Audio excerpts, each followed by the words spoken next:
પ્રધાનમંત્રી મોદી આજે કર્ણાટક અને ગોવાના પ્રવાસે છે। મહત્વપૂર્ણ સમાચાર સામે આવી રહ્યા છે, તેને લઈને વાત કરવામાં આવે તો પ્રધાનમંત્રી મોદી આજે કર્ણાટકના પ્રથમ પ્રવાસે જશે। કર્ણાટકની વાત કરવામાં આવે તો કર્ણાટકના ઉડુપ્પીમાં મેગા રોડ શોનું આયોજન કરવામાં આવ્યું છે, જેમાં તેઓ રોડ શોમાં ભાગ લેશે। ત્યારબાદ પ્રધાનમંત્રી મોદી કૃષ્ણ મઠના દર્શન કરવા જશે, ત્યાં આગળ પારાયણ કરશે, પૂજા કરશે।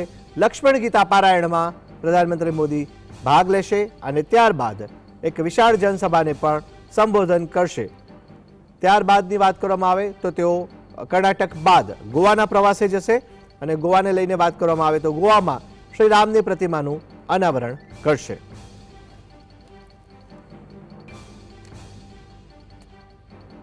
પ્રધાનમંત્રી મોદી આજે બે રાજ્યોના પ્રવાસે છે, જેને લઈને વાત કરવામાં આવે તો એક કર્ણાટક અને બીજું ગોવા।